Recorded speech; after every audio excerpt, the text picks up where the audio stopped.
Всем привет, с вами снова Алина, и сегодня будет одна из самых часто запрашиваемых тем на всем моем канале, потому что вы под последними моими видео постоянно просите снять меня ролик на эту тему, потому что я сама ее поднимала в видео, где мы обсуждали знаменитостей. Короче, сегодня мы с вами поговорим о том, как же подбирать прическу, укладку под определенную одежду, но сразу скажу, что здесь самое главное не сама одежда, а именно вырез. То, какой вырез, в принципе, определяет прическу и укладку, которую стоит на себя примерить. И я уверена, что часто у вас бывало такое, что вы смотрите на какой-нибудь наряд, на какую-нибудь знаменитость, и вот понимаете, что-то не то, вот что-то не сочетается, а понять не можете, что, и, скорее всего, дело в укладке, потому что часто и звезды, и мы в повседневной жизни не всегда задумываемся о том, какую прическу стоит подобрать под определенный вырез, а очень зря. В общем, давайте сегодня проведем такой небольшой ликбез и поговорим о том, как подобрать прическу под определенный вырез. И я думаю, что логично начать с первого V-образного выреза, потому что, я сейчас сижу перед вами как раз-таки в V-образном вырезе, и я неспроста чуть-чуть подвила свои волосы, закрутила их, потому что одна из таких причесок, которая подходит под V-образный вырез, это как раз-таки локоны крупные, не мелкие афрокудри, хотя, опять же, повторюсь, здесь все вкусовщина, как вам нравится, но V-образный вырез мне нравится тем, что, во-первых, он вытягивает шею, если она у вас недостаточно длинная, это прям классный прием, который вам подойдет, вытягивает вообще лицо и визуально сужает плечи, поэтому вырез очень популярный и его можно часто встретить. Первая укладка, как я уже сказала, это крупные мягкие локоны. Вторая укладка, если у вас волосы прямые, вы не хотите их там прям вперед перекидывать, лучше их закинуть назад, потому что прямые волосы, закинутые назад, и V-образный вырез тоже смотрится очень красиво и эффектно. И также вы можете соорудить какую-нибудь такую небрежную и объемную укладку, не знаю, как вам показать. Возможно, это что-то будет вроде вот такого вот небрежного хвоста. В идеале, если он будет чуть более объемный, возможно, тут я бы подчесала. Это тоже хорошо смотрится с V-образным вырезом. Я могу сказать, что V-образный вырез один из самых универсальных. Там дальше еще будут варианты, под которые не сильно стоит заморачиваться с укладкой, но если мы говорим про каноны, про стандарты, то все-таки под V-образный вырез больше всего подходят три укладки, о которых я говорила вам сейчас. Но это что касается длинных волос. Если у вас волосы короткие, то в этом вопросе все гораздо проще. Если здесь не происходит такого определенного контакта волос с вырезом, то вы можете делать все, что вам угодно, и за это сильно не переживать. Далее давайте поговорим о вырезе лодочка, тоже очень популярный, особенно в вопросе вечерних платьев. Красивый вырез, мне он очень нравится. И я сама редко ношу собранные волосы, то есть да, это мой такой грешок. Я, люблю длинные волосы, что я их зря отращивала, поэтому как-то, редко их собираю, честно, и я нарушаю все эти правила.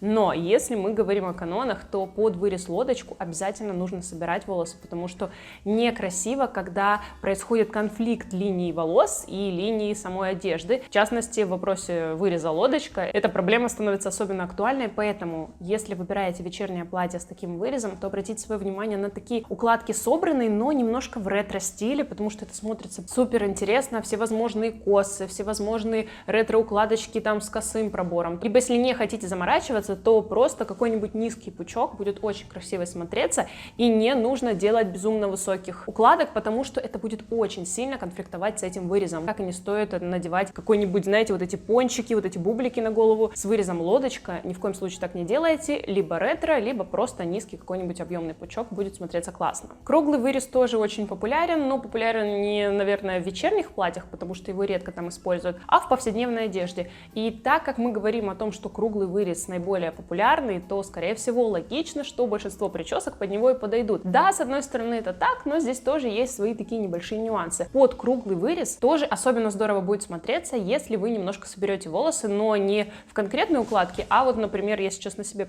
показала бы, то есть я бы собрала волосы и выпустила несколько прядок у лица. У меня они довольно длинные, но с круглым вырезом это смотрелось бы интересно, поэтому здесь тоже вы можете выбирать ту укладку, которая нравится вам, но лучше волосы либо собрать, либо немножко хотя бы подзавить, потому что полностью там прямые волосы перекидывать вперед, это не всегда красиво смотрится, не всегда по вот этим самым канонам, но опять же, мы созданы с вами для того, чтобы правила нарушать, и я сама часто так делаю, сама часто перекидываю волосы вперед, но по правилам вроде как этого делать не надо. Если мы говорим про асимметричные вырезы, то здесь все, я думаю, очевидно. Если вырез у нас, например, на правую сторону, то особенно здорово будет смотреться, если основной акцент укладки будет на сторону левую. То есть это и пучки на бок, и какие-то косы, низкие хвостики, но чтобы они обязательно были в противоположную сторону. Если вырез идет вправо, то, соответственно, не будет красиво, если коса тоже будет у вас свисать справа. Это логично, это основной такой базовый постулат стиля и сочетания укладки и выреза.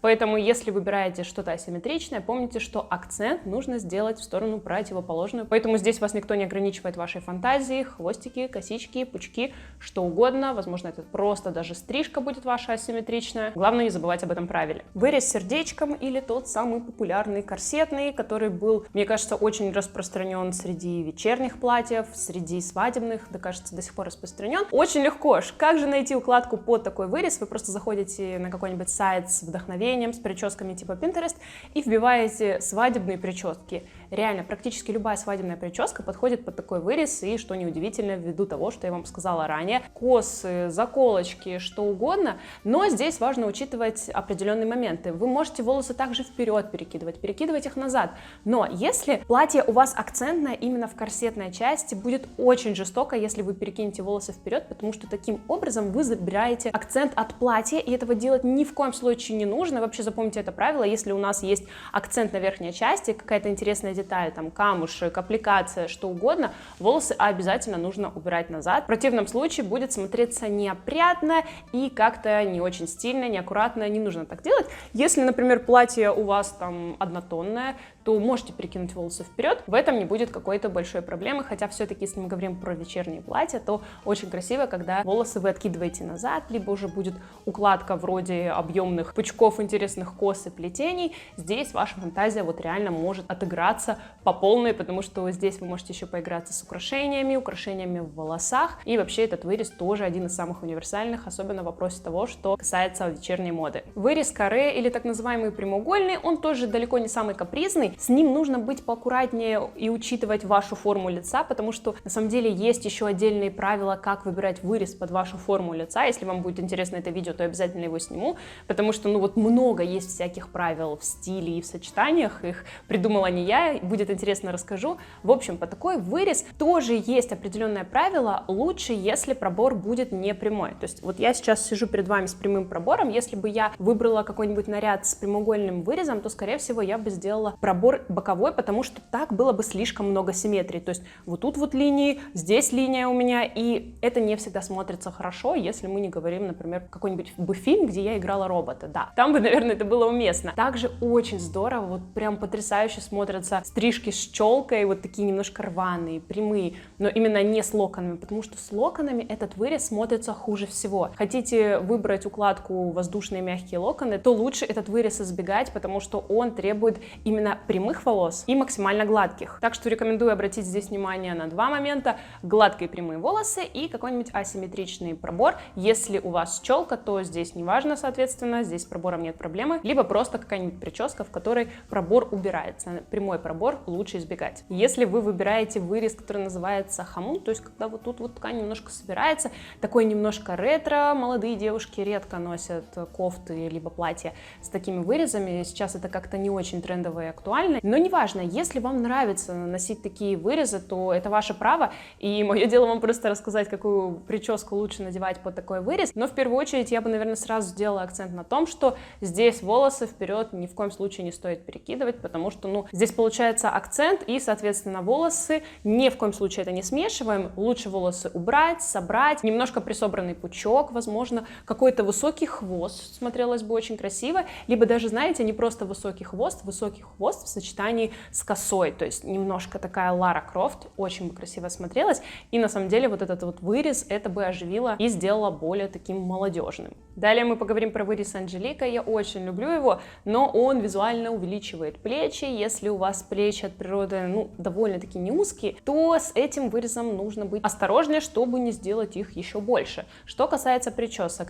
здесь тоже я бы обратила внимание на какие-то асимметричные варианты, потому что все равно в вырезе Анжелика есть определенная такая четко проглядывающаяся симметрия, и нужно ее немножко уравновесить. Если у вас волосы, например, короткие, то вы можете просто добавить им текстуру и не переживать. Если здесь длина уже доходит до этого выреза, то обязательно обращаемся к асимметрии, либо перекидываем волосы назад, потому что вот представьте ситуацию, у вас такой вот вырез, вы перекидываете волосы вперед, тут остаются кусочки кожи ваших плеч, и это смотрится абсолютно некрасиво. Конечно, нельзя говорить прям так категорично, в принципе, это может смотреться красиво, но гораздо уместнее будет, если вы все-таки будете учитывать это правило. Хотя здесь большое преимущество перед предыдущим вырезом квадратным, о котором я рассказывала ранее, здесь вы можете носить такой вот прям строгий прямой пробор, и не будет никакого конфликта, потому что линии здесь уже приспущены. Вырез под горло, тот самый вырез водолазок, можно сказать, что тоже не самый капризный, в принципе, с ним можно носить плюс-минус любую укладку, но если мы говорим про какое-то вечернее платье, которое надевается с таким вырезом, то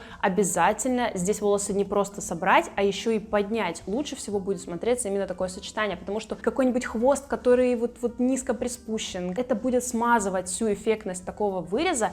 Обязательно, если мы говорим про вечернее платье, волосы не просто поднимайте, но поднимайте их высоко. Здесь вот уже все на ваше воображение, на вашу фантазию, пучок, косы, хвостики, что угодно. Главное, чтобы это было максимально высоко поднято, потому что, ну, эти акценты здесь как раз-таки очень важно сочетать. Вырез замочная скважина тоже можно назвать неконфликтным. Такой, знаете, вырез, который, в принципе, ни с какой укладкой не спорит, но если вы хотите его подчеркнуть, сделать таким более интересным, и, например, если он у вас даже вариации платья, то если у вас длинные волосы, я бы, возможно, оставила их распущенными, перекинула назад, но наверху сделала вот такой вот пучок. То есть, знаете, это было модно, наверное, года 2 назад, вот прям весь Инстаграм был заполнен такими укладками, под такой вырез смотрится идеально. Если у вас волосы средней длины, либо короткие, то здесь вы тоже можете поиграться с асимметрией, немножко подколоть волосы на одну сторону. Будет смотреться прям очень красиво и классно будет сочетаться. И так как здесь все-таки есть определенный акцент, то асимметрия вот прям очень приветствуется, поэтому я не зря рекомендую именно такие укладки. Хотя и перекинутые вперед волосы тоже большой помехи, поверьте, в этом вырезе не вызовут. И, конечно, вырез петля, он тоже очень популярен в сфере вечерних платьев, каких-то летних топов. Здесь тоже нет строгих правил, потому что, как я уже говорила, есть вырезы, которые вот прям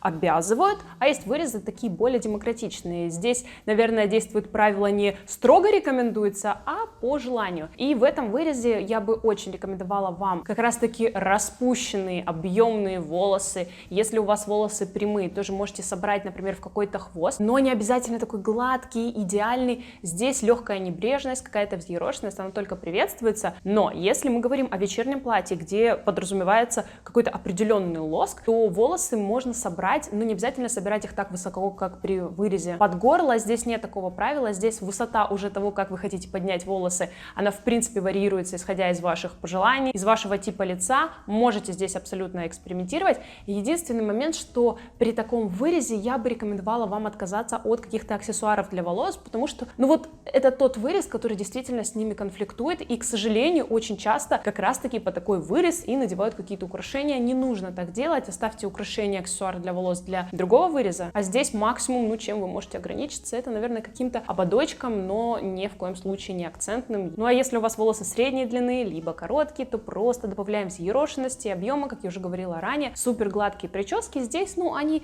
поверьте, они в принципе не нужны, потому что если вы будете надевать совсем какую-то вот прям гладкую укладочку, то будет смотреться так, как будто бы вы из какого-то ретро-фильма. Если вам нужен этот эффект, то пожалуйста, а если хотите выглядеть более современно, то все-таки к какой-то текстуре обратиться придется. В общем, я надеюсь, что это видео вам понравилось. Если вы хотите видеть такие ролики и дальше, потому что, ну, я в принципе стараюсь снимать что-то полезное для вас, не просто там села с вами поболтала, хочется, чтобы мои ролики были для вас полезными, то напишите об этом в комментариях, поставьте этому видео большой палец вверх, я обязательно буду снимать такие видео дальше. Если ролик не понравился, то смело лепите дизлайк. Вы знаете, у меня на канале такое правило, если ролик не понравился, я прям выпрашиваю у вас дизлайки, чтобы я понимала, что такие видео вам не заходят, и снимала только то, что нравится моим зрителям. Обязательно подписывайтесь на мой инстаграм, я там буду много всего интересного в дальнейшем еще показывать, потому что скоро у меня запустится интересный проект. Я думаю, что те, кто подписан уже на мой инстаграм, знают, о чем я сейчас говорю. Это будет прям что-то новое, я такого раньше не видела. И обязательно подписывайтесь, кстати, на мою группу ВКонтакте, там у меня много всего интересного, полезного,